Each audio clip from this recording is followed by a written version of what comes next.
إن الحمد لله ونستغفره ونستهديه ونعوذ به من شرور أنفسنا ومن سيئات أعمالنا من يهده الله فلا مضل له ومن يضلله فلا هادي له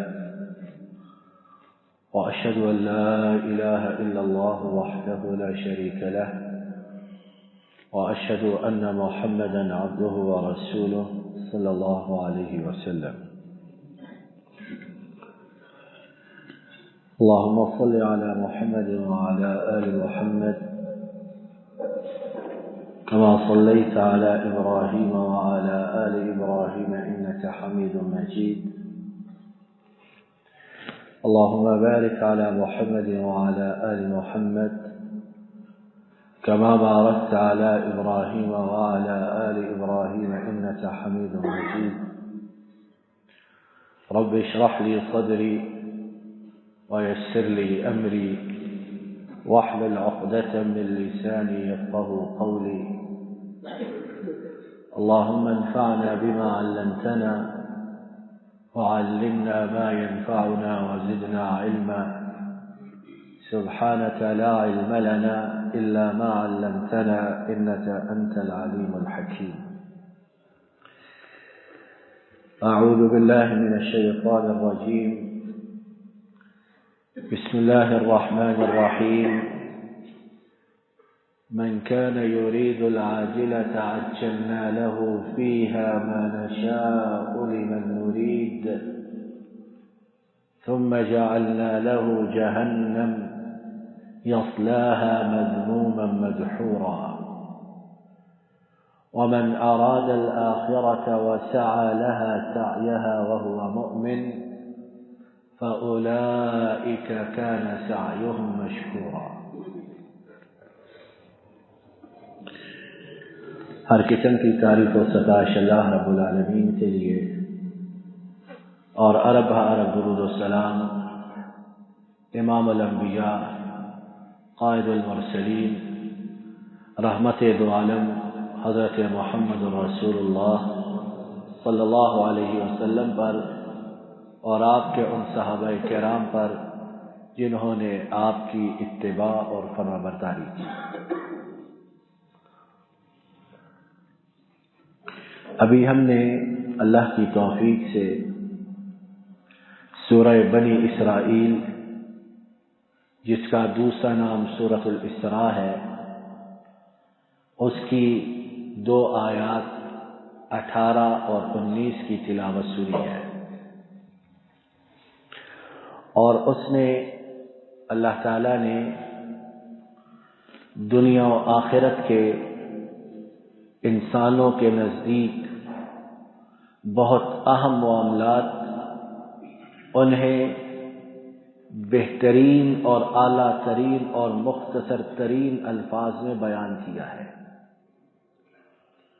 اور جس طرح کہ ہم یہ سمجھتے ہیں کہ جس نے گفتگو کا سلیقہ سیکھنا ہو اس کے لیے بہترین گفتگو سیکھنے کے لیے قرآن پاک کا پڑھنا اور سمجھنا ہے کہ اللہ رب العالمین جیسی بات، ان جیسی بہترین اعلیٰ ترین اور مختصر ترین بات جو بہت سے معانی مطالب کو سموئے ہوئے ہو، اس جیسی بات کون کر سکتا ہے۔ ان آیات سے جو بات ہمیں معلوم ہوتی ہیں، جو باتیں معلوم ہوتی ہیں، مختصر سے وقت میں اللہ کی توفیق سے انہیں نمبر وار سمجھنے کی کوشش کرتے ہیں تاکہ ہمارا رب ہم سے جو چاہتا ہے، ہم سے جو تقاضا کرتا ہے اور جو پیغام ہمیں دیتا ہے، کاش کہ ہم اس پیغام کو سمجھنے والے، اس پر عمل کرنے والے اور پھر اخلاص کے ساتھ اس کی آگے دعوت دینے والے بن جائیں۔ دنیا کی آپا دھاپی، دنیا کی نفسا نفسی، حتیٰ کہ اپنے دین کو قربان کر دینا، اپنے ضمیر کو قربان کر دینا، اپنی عزت ناموس کو گروی رکھ دینا، یہ آج کل کے زمانے میں بہت بڑی اکثریت کی روش اور وتیرہ ہے کہ ہم دنیا کے لیے محنت کر رہے ہیں، اور اس کے برعکس ایک دوسرا گروہ جو سمجھتا ہے کہ ہم آخرت کے لیے محنت کر رہے ہیں، عمل چاہے جیسا بھی ہو ہمیں آخرت میں اس کا ثواب ضرور ملے گا، چونکہ ہماری نیت اچھی ہے اور عمل ہماری سوچ کے مطابق بھلا ہے، اچھا ہے، لہذا آخرت میں ہمیں اس کا ثواب ضرور ملے گا۔ ان دونوں گروہوں کی اللہ رب العالمین نے ان دونوں آیات میں اصلاح فرمائی ہے۔ پہلی بات جو ہمیں ان آیات سے معلوم ہوتی ہے وہ یہ ہے کہ جو شخص آخرت کو بھلا کر صرف دنیا کے لیے محنت کرتا ہے، جو شخص آخرت کو بھلا کر صرف دنیا کے لیے محنت کرتا ہے، اللہ تعالیٰ بھی اس کی اس جلدی کو دیکھتے ہوئے اسے اس کے ساتھ کیا معاملہ کرتے ہیں۔ یہ پہلی بات میرے آپ کے سمجھنے کی ہے۔ کیا ہر محنت کرنے والا دنیا کے لیے اسے اس کی محنت کا پھل ملتا ہے؟ اور دوسرا سوال کہ جتنی مقدار میں، جتنی کوانٹٹی میں کوئی نعمت چاہتا ہے، کیا اتنی مقدار میں اسے وہ نعمت ملتی ہے؟ اور اللہ گواہ ہے، میں آپ صرف ان دو باتوں کو جو بنیادی ہیں سمجھ لیں تو دنیا کی بہت حد تک حقیقت ہمارے دل و دماغ میں بیٹھ جائے، ہم سمجھ جائیں کہ یہ دنیا کیسی اور اللہ کے حکم کے مطابق کیوں کر چل رہی ہے۔ اللہ تعالیٰ نے فرمایا ہم جلدی کرتے ہیں، اتنا دیتے ہیں جتنا ہم چاہتے ہیں، اور اس کو دیتے ہیں جسے ہم چاہتے ہیں۔ نہ مقدار بندے کی آرزو کے مطابق ملتی ہے نعمتوں کی، اور نہ نعمتیں اس بندے کو ملنی ضروری ہے جو محنت کرتا ہے۔ یہ سب کچھ رب العالمین کے ہاں ہے۔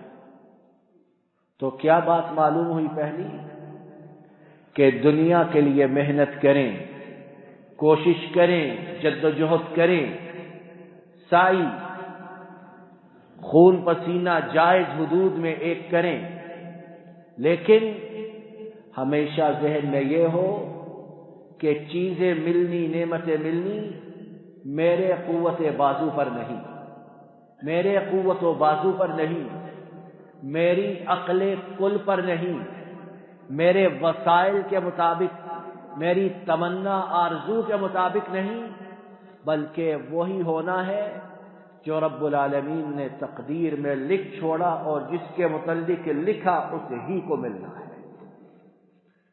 اور اگر ہم اس پہلے نقطے کو سمجھ لیں تو ہمارے معاشرے میں بہت سی نفسیاتی بیماریاں، ٹینشن، پریشان حالی، دماغوں کا الٹ پھیر، دلوں اس کا کھیل، ہم بہت حد تک اللہ کے فضل و کرم سے اس سے نجات حاصل کر سکتے ہیں۔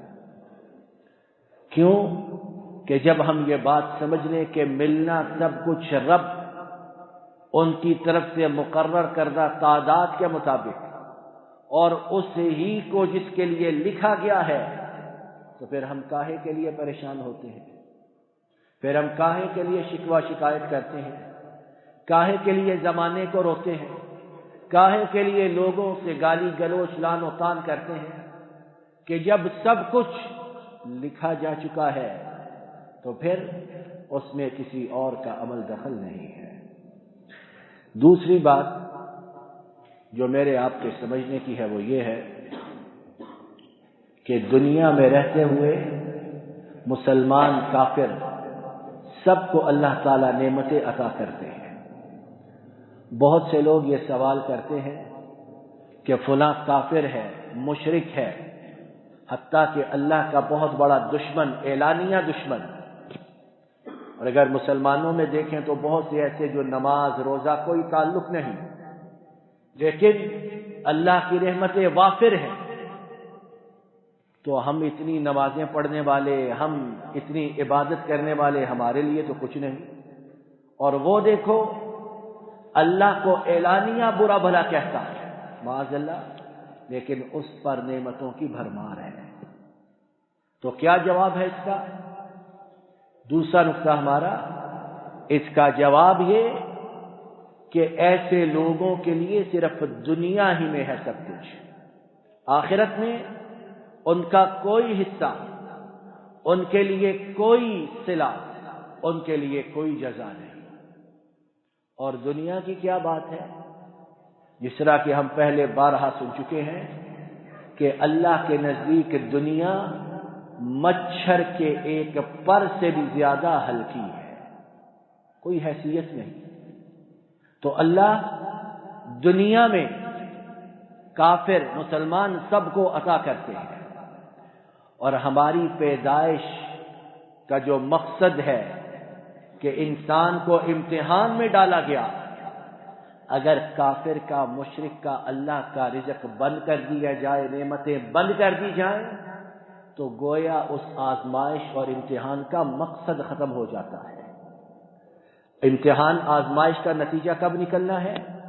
آخرت والے دن۔ تو اگر دنیا ہی میں رزق بند کر دیا گیا، دنیا ہی میں نعمتوں کی فراوانی روک دی گئی، تو اس کا مطلب ہے کہ آزمائش، امتحان وہ بے فائدہ ہو گیا۔ تو دنیا میں دیا جاتا ہے، نعمتوں کی کثرت ہوتی ہے تاکہ قیامت کے دن بھرپور طریقے سے امتحان اور آزمائش ہو۔ تیسری بات میرے آپ کے سمجھنے کی ان آیات سے یہ ہے کہ اللہ تعالیٰ نے جو صرف دنیا کے چاہنے والے ہیں، جن کے وہم و گمان پر کبھی آخرت کا خیال بھی نہیں گزرا، کبھی ان کے ذہن میں یہ آیا ہی نہیں کہ آخرت کا دن آنا ہے جب رب کے روبرو حساب کے لیے حاضر ہونا ہے، کبھی ان کے ذہن میں یہ بات نہیں آئی، بلکہ آخرت کا تصور ہی، یوم قیامت کا تصور ہی دھندلایا ہوا، سمجھتے ہی نہیں کہ یہ دن برحق ہے۔ فرمایا انہیں قیامت کے دن جہنم کی بھڑکتی ہوئی، مذمت کی گئی آگ میں پھینک دیا جائے گا۔ دنیا کے لیے محنت، کوشش، تگودو اتنی کہ دن رات ایک کیے ہوئے، اور آخر میں انسان جہنم کی آگ کا ایندھن بن جائے، تو اس جیسا بد نصیب، احمق اور بے وقوف کون ہوگا؟ اور اللہ تعالی ہم سب کو محفوظ رکھے، ہمیں ایسے بد نصیبوں میں شامل نہ کرے۔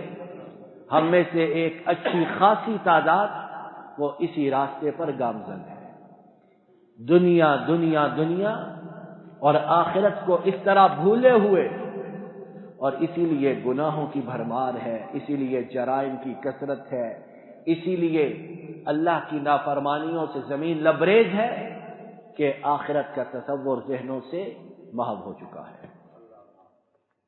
چوتھی بات جو اللہ تعالیٰ نے ان آیات میں ارشاد فرمائی، اور یہ دوسرا سوال جو ہم نے ابتدا میں پوچھا کہ کیا بظاہر لوگوں کی نگاہوں میں ہر اچھا عمل، کہ میری نیت بڑی اچھی ہے، میں بڑی اچھے خیال نیت سے یہ کام کر رہا ہوں۔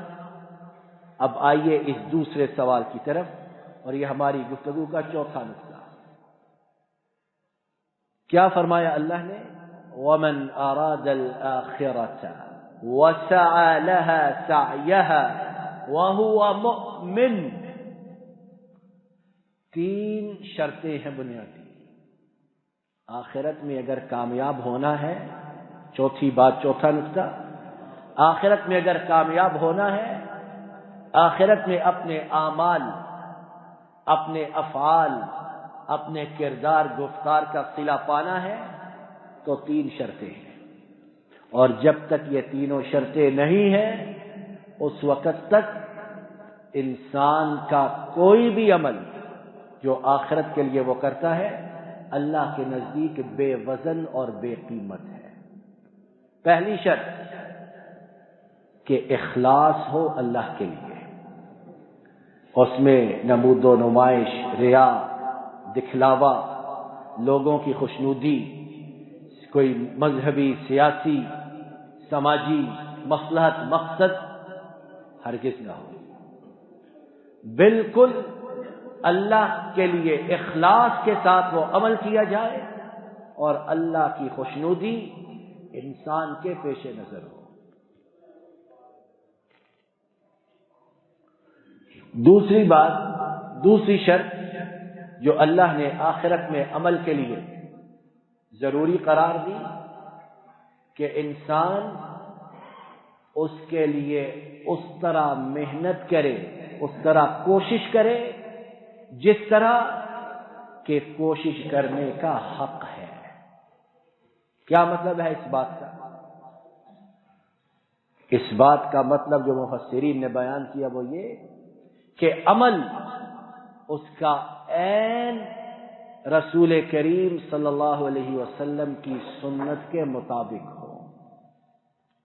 اور اللہ معاف کرے، بہت سے اعمال جو ہمارے معاشرے میں مہینوں کی نسبت سے، دنوں کی نسبت سے، رسوم و رواج کے حوالے سے کیے جاتے ہیں، جب بھی روکا جائے، ٹوکا جائے، میری نیت بڑی اچھی ہے،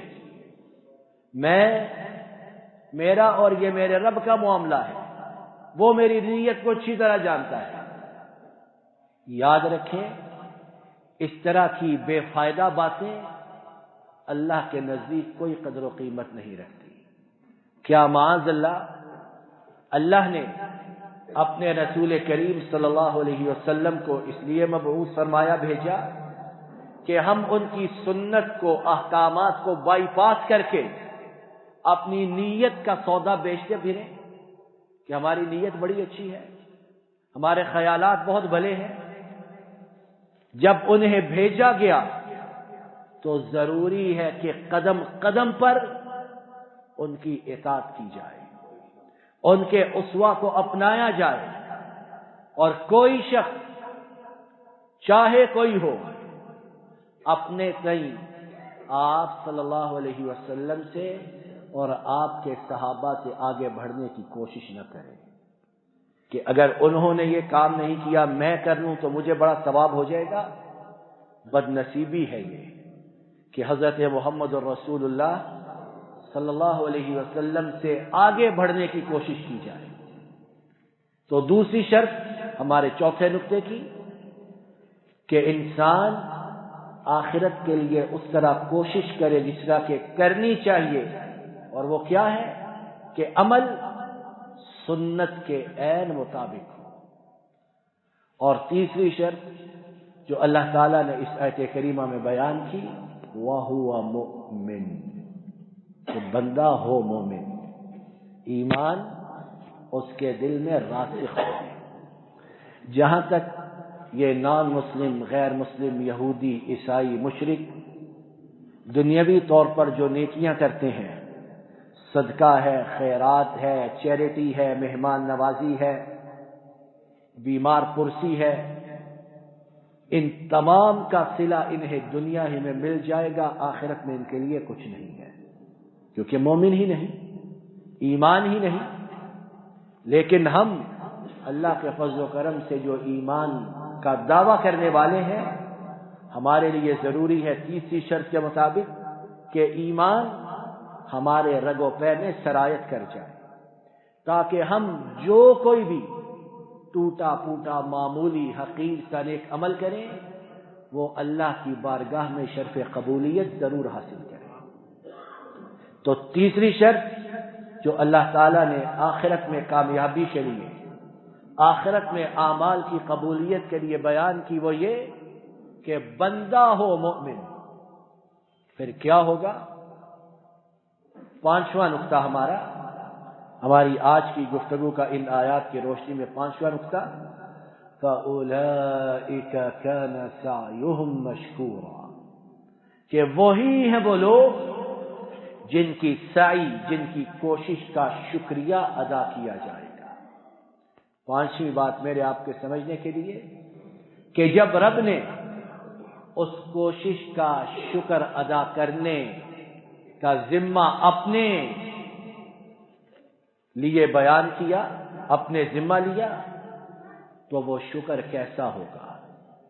رب جب کسی انسان کا، کسی نیکوکار کا شکریہ ادا کریں، اس کے شکر گزار ہوں، تو وہ کیسا شکر ہوگا؟ میں آپ خاکی انسان، گناہگار انسان اس چیز کا تصور بھی نہیں کر سکتے کہ جو انعام، جو اکرام، جو نوازشات، جو احسانات ہمارا رب ہم پہ قیامت کے دن فرمائے گا، ہم اس کا تصور بھی نہیں کر سکتے۔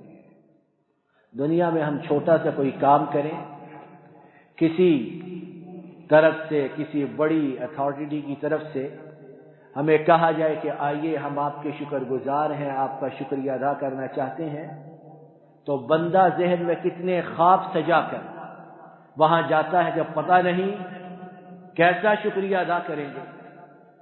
D12 میں کنال کا پلاٹ دے دیں گے، کوئی 50-60 لاکھ کروڑ والی گاڑی دے دیں گے، یا کیا کریں گے؟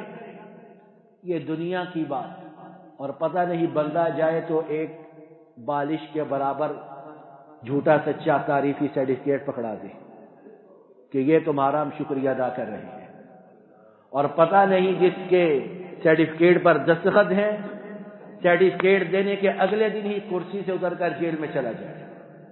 ہمارے ملک میں تو یہی کچھ ہے۔ لیکن وہ شکریہ جو رب ادا کرتا ہے، وہ شکر گزار جو رب بنتا ہے، اس کا میں آپ تصور بھی نہیں کر سکتے۔ تو یہ 5 باتیں ہم نے اللہ کی توفیق سے سورہ بنی اسرائیل ان کی آیات نمبر 18 اور 19 کے حوالے سے سنی۔ 2 بنیادی سوالوں کے جوابات کہ ہم جو دنیا کے لیے محنت کرتے، کیا ہماری محنت کے مطابق، ہماری چاہت کے مطابق ہمیں دنیا میں سب کچھ مل جاتا ہے؟ اور دوسرا یہ کہ آخرت کی کامیابی کے لیے ہم اپنے خیال یا نیت کے مطابق جو نیک اعمال کرتے ہیں، کیا وہ سارے کے سارے قابل قبول ہیں، یا اللہ تعالیٰ نے ان کی کامیابی کے لیے کچھ شرائط کو عائد کیا ہے؟ اللہ تعالیٰ اپنے فضل و کرم سے مجھے آپ سب کو ان آیات میں موجود ان باتوں کو بھی اور بقیہ خزانے، حکمت، جواہرات جو ہم بیان نہیں کر پائے، انہیں اپنے فضل و کرم سے ہمارے لیے فائدہ مند بنائے، اور ہم گناہگاروں کو ان سے فیض یاب ہونے کی توفیق عطا فرمائے۔